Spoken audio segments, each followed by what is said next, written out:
Tonight, CTV News has learned that a group of MPs who are organizing to ask the Prime Minister to step aside will plead their case to him at next Wednesday's caucus meeting. But others are speaking out against this latest public effort to oust him. In separate emails, two Ottawa area MPs have written to their fellow Liberals saying airing of the dirty laundry will only help the Conservatives. Joining me now to talk more about this is Liberal MP Chandra Arya. He's one of the two who is asking for that infighting to stay inside the party. Welcome to Power Play. Thanks, Mike. Thanks for having me. You have already described the Prime Minister as being too far left and saying that you're not his biggest fan, yet here you are supporting him. Why is that? Absolutely. When you look at whether he has to be replaced or not, I look at the macro level, what we have achieved under his leadership. While I may not agree with the far to left policies, I recognize the things that has been achieved under his leadership. From safeguarding NAFTA, the biggest achievement, managing the pandemic, one of the best countries to manage the pandemic, to having great programs for Canadians, from reforming Canadian pension plan, then introducing a $10 childcare, Canada Child Benefit. We have achieved quite a bit. So when you look at that, he's the right guy to lead us into next election. But a lot of your colleagues don't think he is. Why do you think that is the case right now? My colleagues are looking at the popularity numbers. My question is that why is he unpopular? Is it because of his performance? No.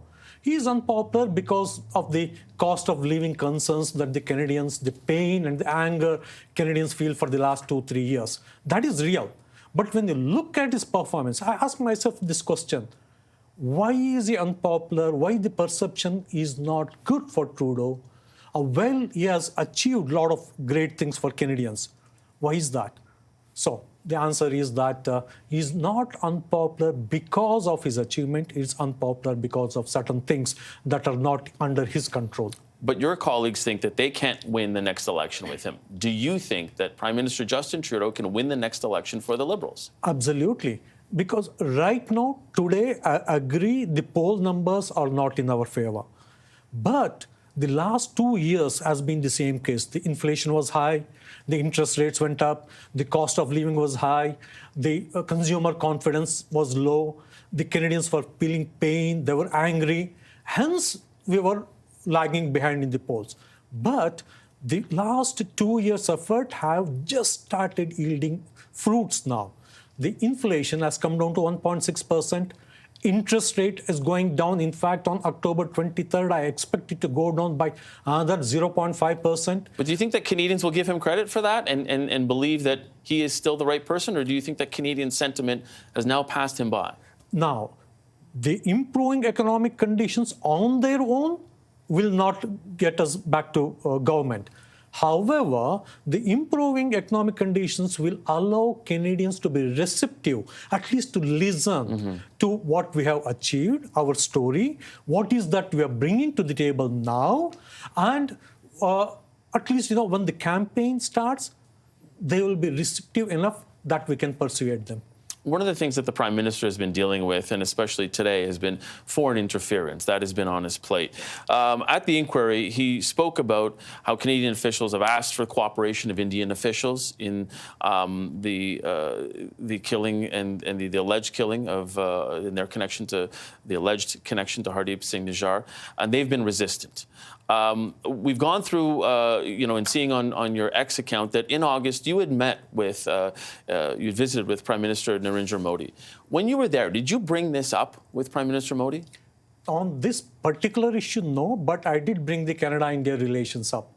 I told him that, Canada and India are two great countries. We need to have better relationship. I did bring that up. And what was his response to you? He agreed, he understands the importance of Canada and the importance of India to Canada. We have got great people-to-people relations. We have got great economic relations, trade relations, investment relations. Canada has invested $95 billion in India.